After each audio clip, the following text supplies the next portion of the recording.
सो ये गाइस की हालचाल। तो चलिए शुरू करते हैं आज का कार्यक्रम, जो कि है मुझे हिस्ट्री पढ़ना है। तो चलिए बिना टाइम के वेस्ट किए हुए अपना हिस्ट्री का पढ़ाई स्टार्ट करते हैं।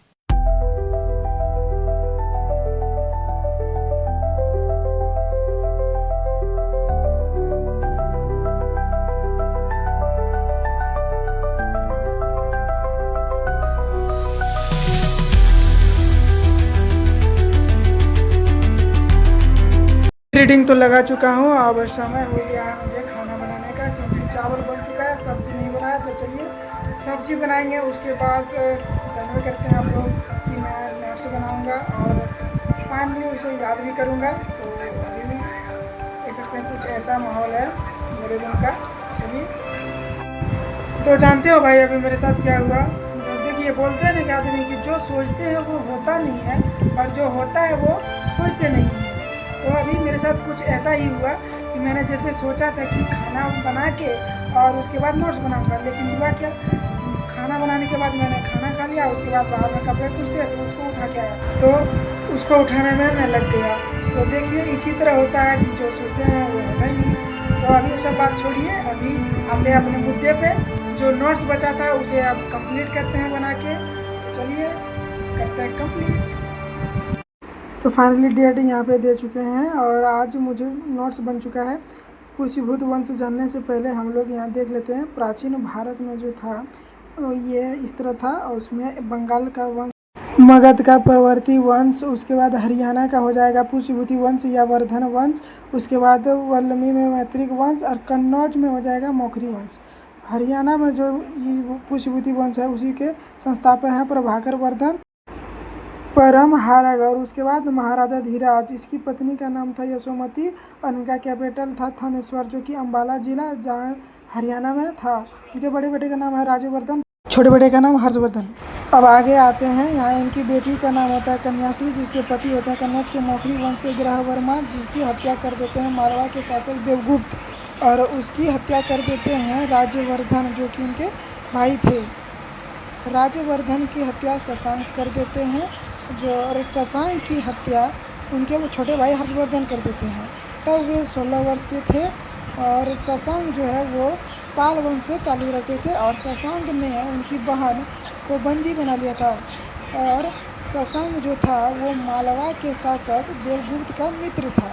अब आगे आते हैं, हर्षवर्धन ने अपना कैपिटल जो था वो थानेश्वर से बदल कर कन्नौज कर लिया था। हर्षवर्धन जो है उसका कैपिटल जो बता दिए, उसका पुराना नाम था महोदय और महोदय श्री। उसके दरबार में आया था हुएनसांग, जो कि उपाधियाँ दिया था शिलादित्य का। उसके बाद है परमा भारत, महाराजा धीराज, और ये पता नहीं सार्वभौम परमेश्वर। और जो शिलादित्य है वो हुएनसांग ने ही उसे दिया था। हुएनसांग 630 ईस्वी में भारत आया था और 645 ईस्वी में वापस लौटा था, वो भी स्थल मार्ग से। उसने बुक लिखी थी शिव की, और उसे कहते हैं नीति का पंडित, यात्रियों का राजकुमार और साक्य मुनि। अब आगे आते हैं, देखते हैं हुएनसांग ने जो शूद्रों को कृषक कहा था, उसके अध्ययन जो किया था उसने नालंदा यूनिवर्सिटी में किया था, और उनके गुरु का नाम था शिलभद्र, और उनके दरबारी कवि का नाम था बन भट्ट, जिसकी पुस्तक थी हर्षचरित और कादम्बरी। और हर्षवर्धन की बुक थी रत्नावली, नागानंद, प्रियदर्शिका। और 643 ईस्वी में प्रयाग या कन्नौज 2 विशाल धार्मिक सम्मेलन करवाए।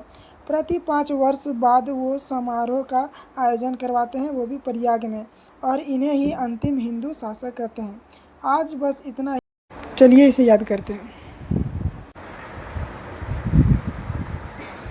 अब थोड़ा सा रेस्ट कर लेते हैं, काफ़ी थक गए हैं। कुछ समय के बाद खाना बनाएंगे, उसके बाद जो नोट्स बनाए हैं उसे याद करेंगे। मिलते हैं कुछ समय के बाद। तो फिलहाल अभी वक्त हो चुका है नोट्स याद करने का, तो चलिए अभी याद करते हैं नोट्स। यहाँ पे है मेरा नोट्स, तो चलिए याद करते हैं।